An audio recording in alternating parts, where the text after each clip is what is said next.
us all being trapped at home is somewhat of a taste of what it can mean. Like there's some people where that's their reality normally. So I think at least our mission is sort of a reminder that, like, yeah, you can get it delivered, you can pay for it, but not everybody can.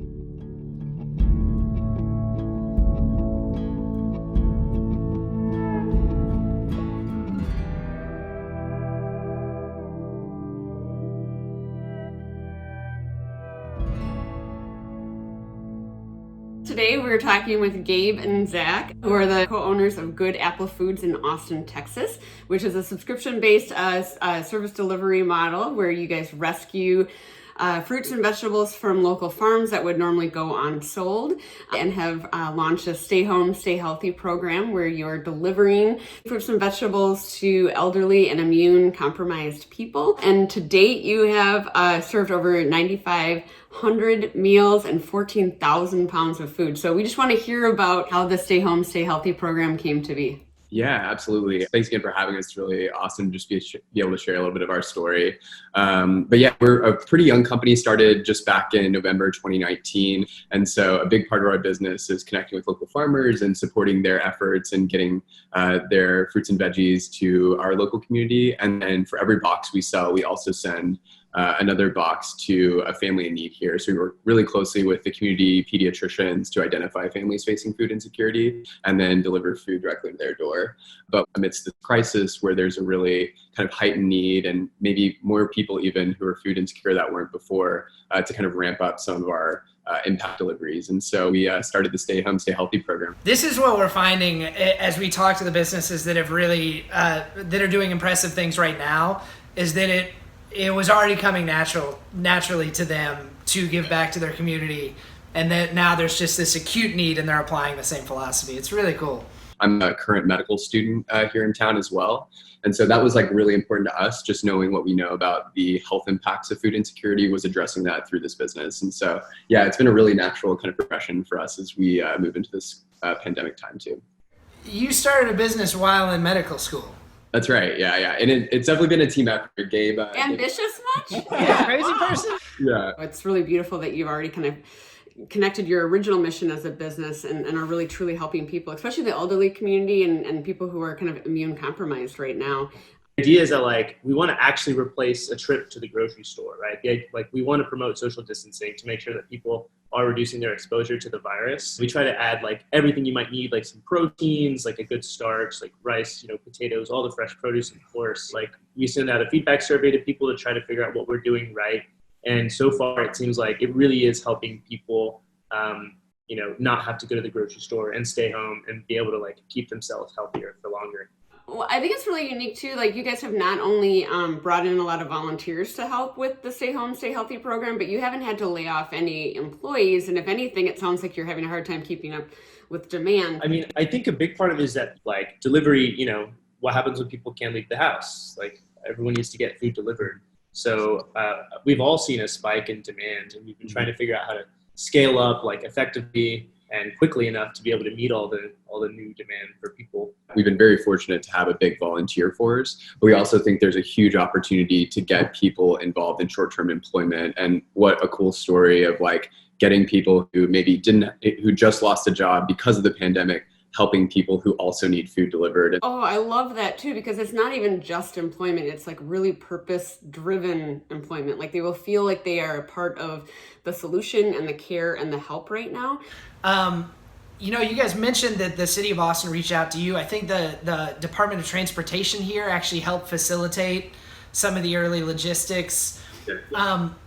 You're not the first business we talked to who actually in this time has created like essentially a public-private partnership. The city has also been pretty helpful for us as well. Like, we're small and we're like looking around and trying to solve some immediate business needs. And one advantage of working with the city has been that they can provide a lot of introductions. You guys were already subscription-based model. You had kind of the infrastructure to execute on this kind of already.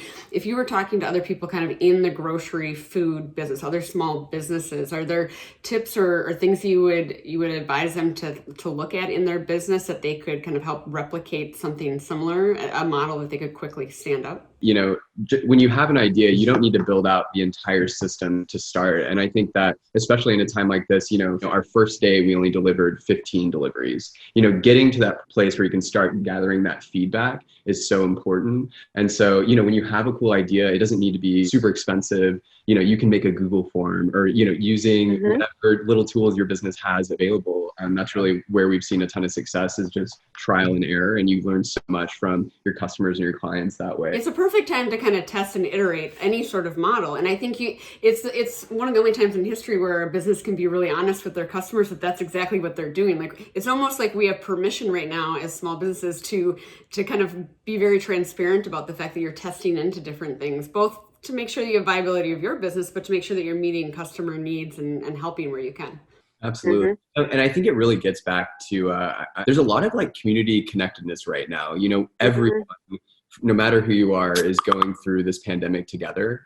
And I think because of that, small businesses have a unique advantage because we're so connected to the community. Because people really want to support local and small businesses right now.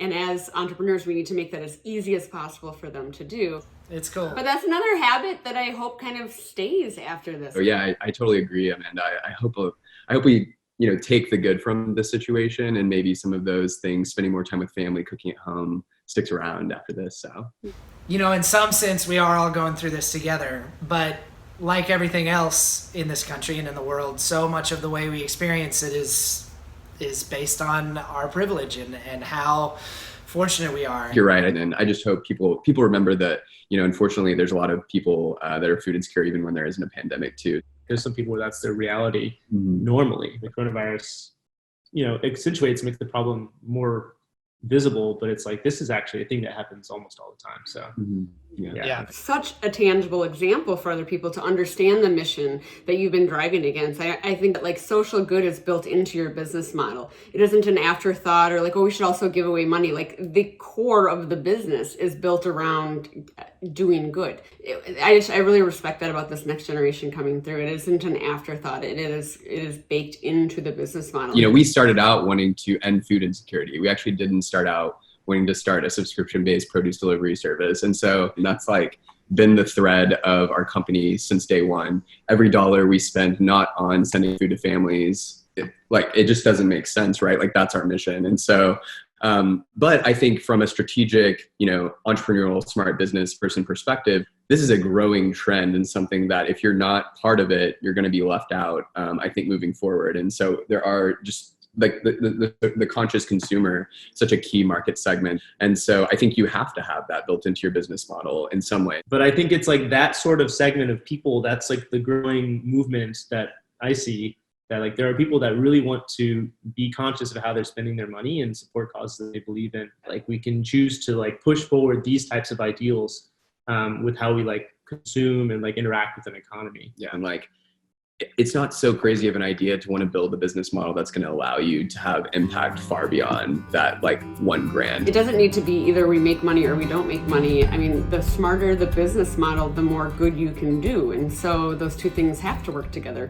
My next TEDx talk is going to be on like why we pay people in the nonprofit sector so poorly, because what we're doing is foregoing talent that wants to make a reasonable living and provide for their families when their kids are young. But to your point, like, maybe that isn't the solve. Maybe it's just, if you just integrate a for-profit model into something that typically would have been called a nonprofit cause, then the two things take care of each other. Because you're right, I spend a lot of time in the nonprofit sector and you work so hard to fundraise for everything. But if there's a value exchange for it, like, you suddenly get around all of that. And people always want to do something good with their dollars.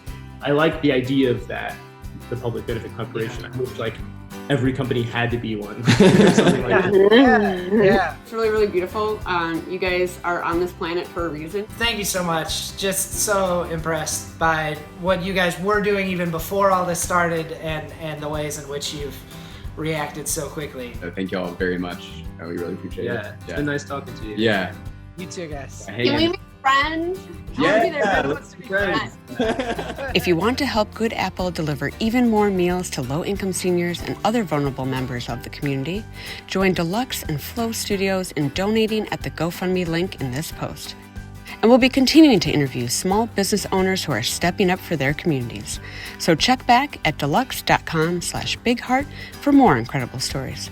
Or send us a story from your hometown. #SmallBusinessBigHeart.